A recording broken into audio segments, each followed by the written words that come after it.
नमस्ते बच्चों, कक्षा 7 विषय गणित और प्रश्नावली है 15वीं। ठोस आकारों का चित्रण। इसमें अपने 15.1 व 2 के क्वेश्चन हल कर चुके हैं। 15.3 के बारे में देखते हैं। तो 15.3 में पहले क्या दे रखा है कि ठोस वस्तुओं का चित्रण, कि कोई भी ठोस वस्तुएं हो। ठोस वस्तुओं का अर्थ है कि जो बीच में से जिनका कोई भी स्पेस खाली न हो, तो उनका चित्रण किस प्रकार किया जाता है कि घन, घनाभ, ईंट, इनका किस प्रकार चित्रित किया जाता है। जैसे आपको एक उदाहरण दे रखा है कि 2 सेंटीमीटर गुना 2 सेंटीमीटर गुना 2 की जो ठोस वस्तुएं होती हैं, घन, घनाभ की, शंकु, बेलन की, ये क्या होती है? 3D होती है।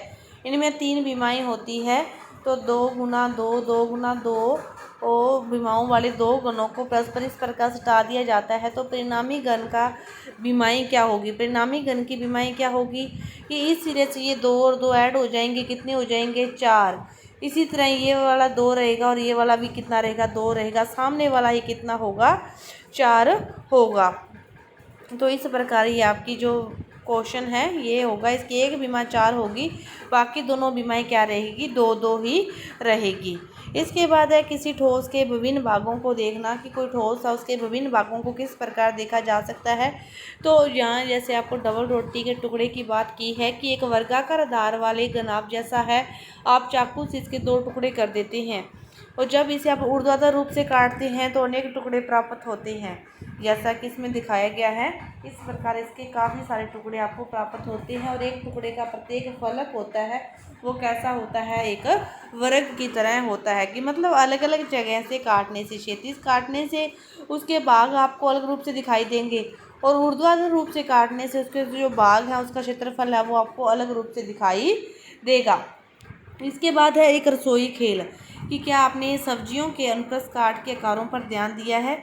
जब इन्हें रसोई में पकाने के लिए काटा जाता है तो आप विभिन्न टुकड़ों को देखकर सब्जियों को काटने के लिए उसके अनुप्रस्थ व क्षैतिज कांटों के आकारों से आप परिचित हो सकते हैं। जब सब्जी को काटते हैं तब भी आप इसके बारे में पता कर सकते हैं। इसके बाद एक खेल दे रखा है कि इसे खेलिए। आप क्या करो कि ठोसों के मिट्टी के आप मॉडल बना लो इस प्रकार के, जिनके नीचे जैसे दर्शा रखा है। फिर आप अनुप्रस्थ कांटों से रफ चित्र खींचिए और जहाँ भी संभव हो वहाँ उनके आप नाम भी लिख लो। इस प्रकार इन खेलों को खेल सकते हो। तो 15.3 देखो, इसका पहला क्वेश्चन एक ही क्वेश्चन है, छोटी सी प्रश्नावली है और क्या दे रखा है कि आपको कौन सा अनुप्रस्थ काट इसको काटने से प्राप्त होगी, और जब आप न्यून ठोसों को ऊर्ध्वाधर रूप से काटोगे तो कौन सी अनुप्रस्थ काट प्राप्त होगी, और क्षैतिज रूप से काटते हो तो कौन सी अनुप्रस्थ काट आपको प्राप्त होगी।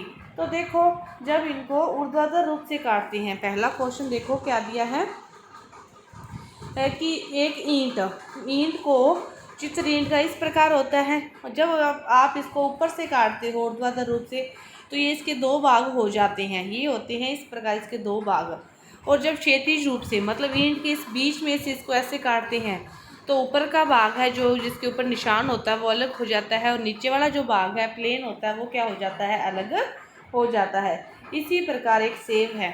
सेब को आप ऊपर से काटोगे इस प्रकार तो इसके इस प्रकार 2 भाग होंगे, और इस प्रकार काटोगे तो ऊपर वाला भाग अलग और नीचे वाला भाग क्या हो जाएगा? अलग हो जाएगा। एक पासा, इसको आप ऊर्ध्वाधर रूप से काटोगे तो ये इस प्रकार होगा, बीच में से काटोगे तो ऊपर वाला भाग अलग और नीचे वाला भाग अलग।